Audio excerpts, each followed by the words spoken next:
This is Leisha Holmes, and I'm your host on the Recruiters Recruitment Podcast. And I am beyond excited to welcome to our global community today somebody that I've had the absolute honour of meeting him in real life, in person, but also getting to know very well during the pandemic. This is Louise Triance. Louise, welcome to our channel today. How are you? I'm great. Thanks so much for having me. You are very welcome. And for those few people that go and watch on YouTube, I have to say you've got probably one of the best, coolest backgrounds of anyone I've ever met. It's a real background, right? Oh, yeah. And I have to position my head. For anybody who isn't watching, it's basically almost like an enormous crown or peacock feathers. But I've got to stay completely still or else my head's not central.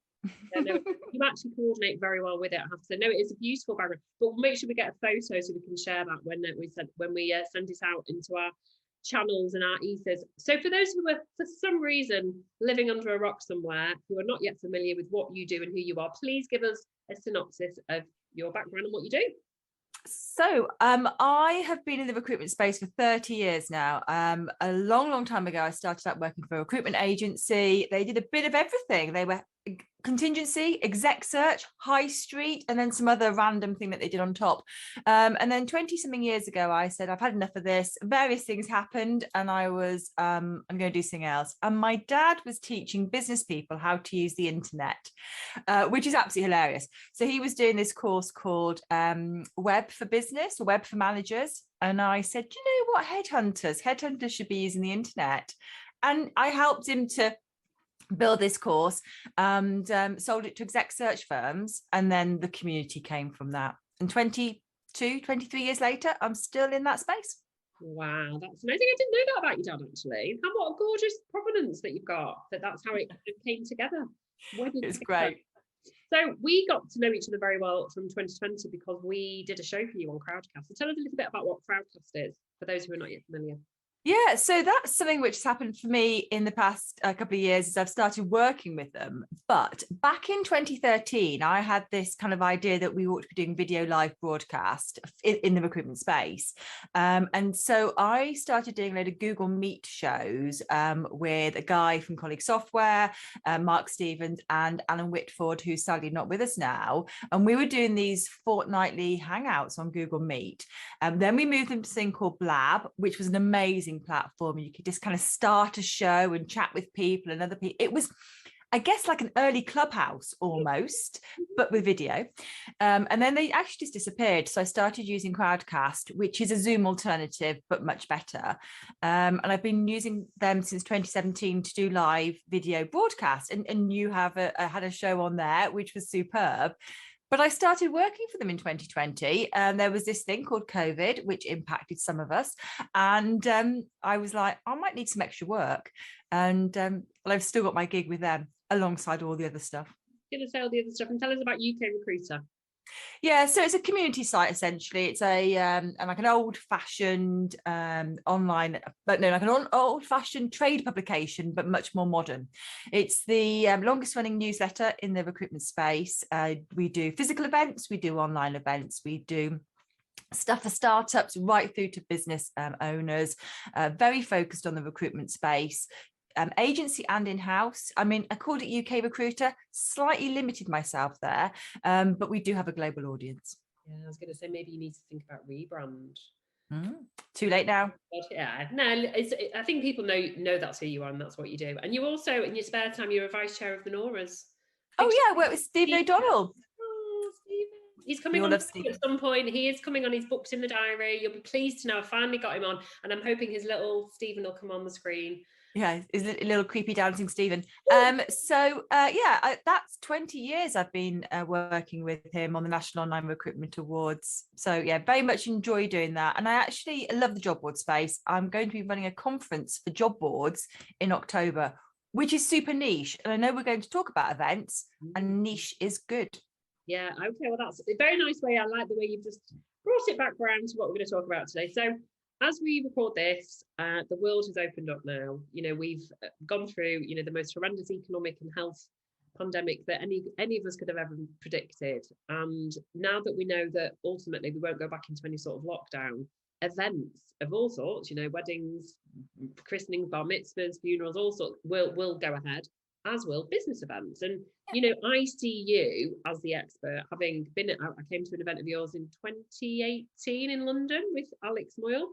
That was a real life event. So I've always seen you as the expert and the go-to. And clearly now we know that you're sort of amazing provenance within the sector. So for our global audience, as they think about how to connect to their communities, how do you think recruiters and recruitment leaders can actually help to build their communities effectively by hosting events? And that could be real and, well, in life ones and virtual ones.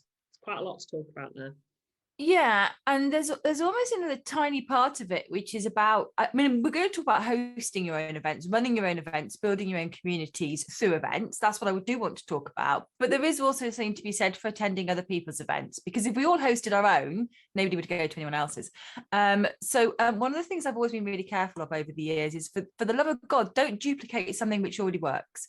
Don't create this event that somebody else is already running, which is amazing. You don't need to do that. So part of what you're thinking about is what's already out there that I could get involved in, and then what isn't out there that I could create, where there's a need for it. So I think about, I don't know, maybe 15 years ago, I used to run some tweet ups in, have you ever been to a tweet up? No, but I think I got invited to one, but why didn't I go? I just remember that term. Wow. So Twitter meetups, and they were fabulous. I was running some in my local area in a local hotel. I do no work in my local area, but I like to socialise, and I was running those events. But you can't have two people running tweet ups in Reading or Cambridge. It just doesn't make sense. You have one. So if you're thinking about doing things, see what's already out there. Don't duplicate something which is already there. And then think exactly what you said, in real life, online, what's the format? And we'll talk about some of these things. So I would love your opinion on them. But almost you need to think about what your objective is creating a community. What's the best way to engage that community? And your podcasts are an event of sorts. You're bringing people together through that podcast. And if you can give them a way to communicate with each other whilst they're sharing that experience, you've built a community. Yeah. So it's maybe not overthinking it, actually. So it's starting with, from what you've just said there, it's starting with your why. So if you're thinking of creating an event because you want to achieve X goal, actually, could you do that by being an attendee? Yeah. So what's the protocol with that? I mean, is there an etiquette? So let's say I think I'm going to go and host an event that's a bit, let's say, like a Rec Expo, and let's just, I'm going to call it Rec to Rec Expo or something else, something ludicrous. You know, is there an etiquette to me then going in? I don't want to be seen as someone that plagiarizes, but what the behaviours are for attending an event. It's because some people listening might have never actually attended an event before. Particularly we have a lot of people who have recently entered the industry, they might be thinking, well, I'm going to one soon and I don't know what to do. So what's the... Yeah. So I think that it's a bit like when you come into the recruitment industry, there's this school of thought that you could just set up your own recruitment business, but maybe you join another recruitment business and get your grounding there and you're learning there and see what they're doing and understand those skills so you have a better idea yourself. And I think events are a little bit like that broadly speaking, the world would be a better place if everybody who created an event had been to one. Yeah. That's my experience. So if you are thinking, do you know, I specialise in pharmaceutical recruitment in Cambridge, and I'm thinking about setting up an event. Probably what I would do is I'd look more across the whole of the UK, what sort of events using, think about the keywords. It's like searching for jobs. What are the keywords that someone else is using to advertise this? Who are my competitors doing similar things? And I've had people who've come to my events to say, I'm thinking of doing something similar to you, but in a very slightly different space. Can I come along? And that's totally cool. So if you're thinking of setting up this event in Cambridge and you can see one in Leeds and you're never going to recruit in Leeds, go along to the Leeds event, get in touch with that recruiter. That kind of cooperation and that kind of like, yes, we're in competition, but we don't need to compete on this is cool. That's what collaboration is. And that's become, I think from a cultural perspective, our industry has embraced that certainly over the last 2-3 years, hasn't it? More so than it probably did do pre-pandemic. Do you know, it has absolutely, but there has always been much more collaboration, I think, than people would have expected. I ran events for recruitment directors at RBS for 10 years. And I remember that very first one. And people said, you're not going to get recruitment business owners in a room with other recruitment business owners. And of course I did. Yeah. So, no, it's really, when I did the event for you and Alex in Manchester, was it 2018 or 2019? I'm trying to remember now. It would have been 2018, I think. 2018. And, I had to get, I think it was 60 people, and it was all recruitment directors, basically a load of my clients. And everybody was chatting. There was no kind of bravado. It was actually a really nice environment, safe environment for people who are peers. You're all doing the same job. So I think that's a really good first point to make, that from an etiquette point of view, don't go with the assumption that people are going to be guarded, or that you're going to steal business off anybody. Actually, you can share, and we can elevate each other by sharing information, can't we? And that's the second point when you run your event, is thinking about what the content's going to be. So is this going to be an opportunity for people to collaborate, for kind of thought leadership? I hate that expression. Thought leadership sessions? Is it going to be peer-to-peer kind of breakout sessions? Is it going to be just a social? What are you wanting to actually share with these people? What's the experience going to be like for them? And when I organize events, I'm always thinking about what the experience is going to be like for the attendee and for anybody who's speaking. So when you're thinking of doing that event, think about that. You need to have a pull for them to come, obviously, but when they're there, that experience has to be right. Yeah, so I used to run these events at Tiger in London, and they were just essentially a massive great booze up. And now I just wouldn't run that event. That's not okay. I think we've got to be so much more aware of the individuals who are coming to the event. That's turning off a lot of people who either don't drink, or don't want to be in that environment, or don't think that's where you do good business. So bear that in mind. On that note, if you're thinking of organising a golf day, bear in mind, you're probably going to get a bigger audience of just men. Is that actually what you want? I had somebody who said I was going to do some round tables, and they were going to do whiskey tasting. And it was amazing fun, but we switched off from anybody who didn't drink, no opportunity for them to take part, and it was all men. Yeah, no, I totally agree with you that you've got to think a little bit more creatively now, and otherwise but actually, and I want to come back to one of your first points. You said niche was good. So is that what they were doing? Were they effectively niching it or not?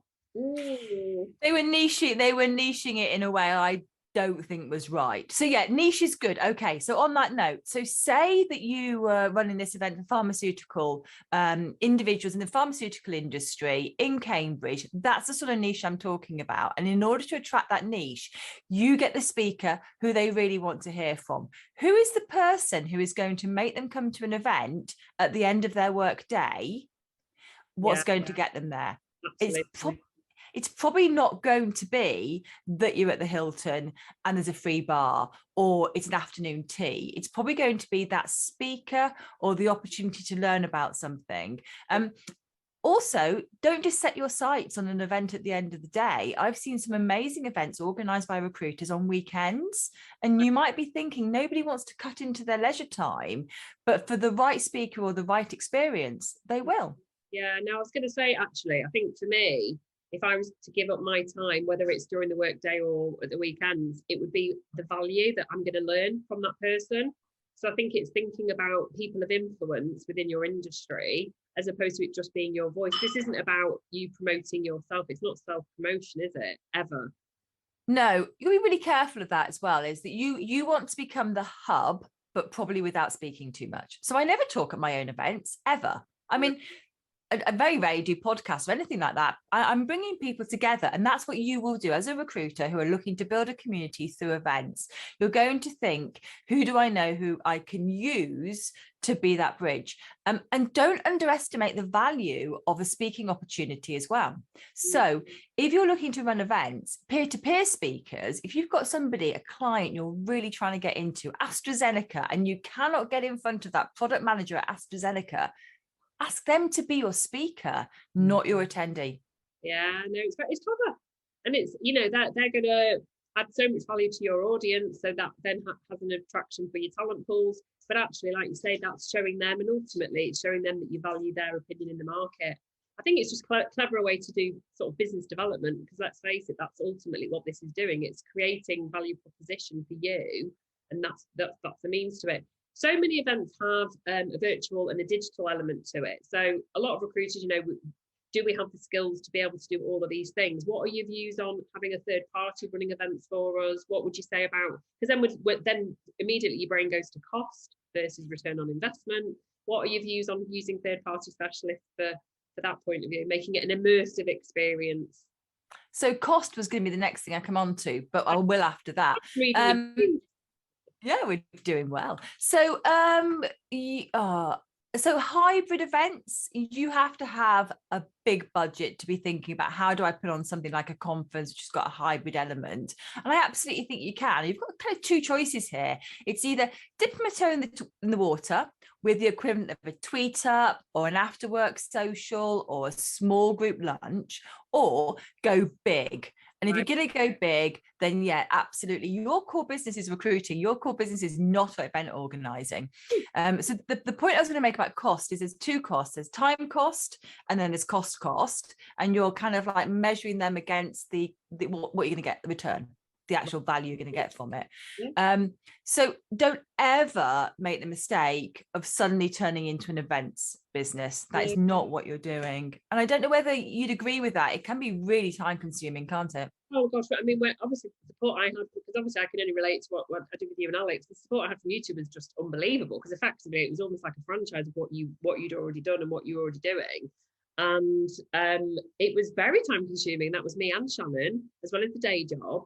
So therefore, for me, a virtual event, I think is, I don't want to say easier, but if you are thinking about doing it for the first time, it's a lot less scary and a lot less daunting doing a virtual event, because also then you've got something tangible to share out. That's the thing about a real life event.